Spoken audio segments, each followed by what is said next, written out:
Hi dears. അപ്പോൾ ഒരു വ്യത്യസ്ത വീഡിയോയിലേക്ക് സ്വാഗതം കേട്ടോ. അപ്പോൾ ഇത് ചൈനീസ് ബോൾസോൺ എല്ലാവർക്കും അറിയാം. ഈ കളറ് എല്ലായിടത്തും ഉണ്ടോയെന്ന് എനിക്കറിയില്ല. ഇതിങ്ങനെ ഞാനൊരു യാത്ര പോയപ്പോൾ ഒരു വീട്ടിൽ നിൽക്കണ കണ്ടിട്ട് അവർ ഗേറ്റിൻ്റെ സൈഡിലായിട്ട് ഇങ്ങനെ പിടിപ്പിച്ച് നല്ല ഭംഗിയിൽ നിർത്തിയേക്കണ കണ്ടിട്ട് അവരോടൊരു ചെറിയൊരു തണ്ട് മുറിച്ച് മേടിച്ചു കൊണ്ടുവന്ന കേട്ടോ. അപ്പോൾ അത് കൊണ്ടുവന്ന് നട്ട സമയത്ത് അതിങ്ങനെ താഴെ നിന്ന് ചീയൽ തുടങ്ങിയിട്ടുണ്ടായിരുന്നു. പിടിച്ചില്ല, മഴയായിരുന്നു. അപ്പോൾ ഞാൻ വിചാരിച്ചു ഇത് പോയി ഇനി കിട്ടില്ല എന്ന് വെച്ചിട്ട് ഞാനതിനെ ആ ചീയലിൻ്റെ ഭാഗത്ത് നിന്ന് തന്നെ മുറിച്ച് കളഞ്ഞിട്ട് ബാക്കിയുള്ള ഭാഗം നട്ടായിരുന്നേ. അപ്പോൾ ഇതാ ഇപ്പോൾ അതിൽ ഒരു നല്ലൊരു ന്യൂസാണ്. അതിൽ കുറേ ചെറിയ ചെറിയ മുളകളൊക്കെ പൊട്ടി വന്നിട്ടുണ്ട്. ഒരു 3-4 മുളകൾ വേറെ പൊട്ടി വന്നു. അത് കൂടാതെ തന്നെ ഇതിൽ പൂവിട്ട് ധാരാളമായിട്ട് പൂവിട്ട് തുടങ്ങി. ഇതിന് മുന്നേയും പൂവിട്ടായിരുന്നു. അപ്പോൾ ഇന്നാണ് ഞാനിതിന് പിന്നെ കൂടുതലായിട്ടൊന്ന് ശ്രദ്ധിക്കാൻ ടൈം കിട്ടി. അപ്പോൾ നോക്കുമ്പോൾ ഉണ്ട് അതിനിടയിലൊക്കെ നിറച്ച് മുള പൊട്ടിയിട്ടുണ്ട്. അപ്പോൾ ഇതിനി പറിച്ച് നടണം. എന്തായാലും നമ്മളിങ്ങനെ കുറേ കാര്യങ്ങൾ ആഗ്രഹിച്ചിട്ടൊക്കെ ചെയ്യുമ്പോൾ ഭയങ്കര സന്തോഷമല്ലേ. പ്രത്യേകിച്ച് പൂക്കൾ, പച്ചക്കറികൾ ഇതൊക്കെ ഉണ്ടായി കിട്ടുമ്പോഴും നടുമ്പോഴും ഒക്കെ ഒരു സന്തോഷമല്ലേ.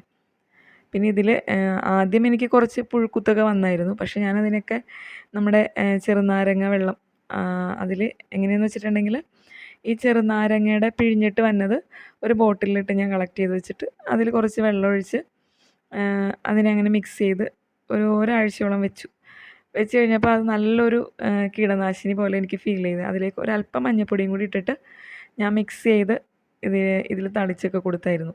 എനിക്ക് തോന്നുന്നു പെട്ടെന്ന് അപ്പം തന്നെ പൂവൊക്കെ ഉണ്ടായി, കീടങ്ങളൊക്കെ പോയി ചത്തു, നല്ല ക്ലിയർ ആയിട്ട് കിട്ടി. പിന്നെ ഈ ഒരു ഇല എന്ന് പറഞ്ഞിട്ടുണ്ടെങ്കിൽ അതിൻ്റെ ചീയലെന്തോ മേളിൽ നിന്ന് വീണതാണ്. അത് ഞാനങ്ങ് കളയുവാണ്. അപ്പോൾ ഇതിൽ പുഴുക്കുത്തെല്ലാം പോയി കിട്ടി, നല്ല ക്ലിയർ ആയി കിട്ടി കേട്ടോ. അപ്പോൾ ഇതുണ്ട്, ഇത് ഓരോന്നായിട്ട് ഞാൻ ഓരോ ചട്ടിയിലേക്ക് പറിച്ച് നടും. അപ്പോൾ ഇതിന് നമുക്ക് വേണമെങ്കിൽ ബഡ് ചെയ്യാൻ പറ്റും. ഞാനങ്ങനെ 10 മണി ഒക്കെ ബഡ് ചെയ്തിട്ട് ഞാൻ ചെയ്യാറുണ്ട് കേട്ടോ. അപ്പോൾ അങ്ങനെ ഞാൻ ചെയ്ത് വെച്ചാൽ 10 മണി പൂവിടാറായിട്ടുണ്ട്. പൂവിട്ട് കഴിയുമ്പോൾ ഞാനത് കാണിച്ചു തരാവേ. അപ്പോൾ ഇങ്ങനെയൊക്കെ നമ്മൾ നട്ട് ഇത് കാണുമ്പോൾ കിട്ടുന്ന സന്തോഷം ഒന്ന് വേറെ തന്നെയാണല്ലേ.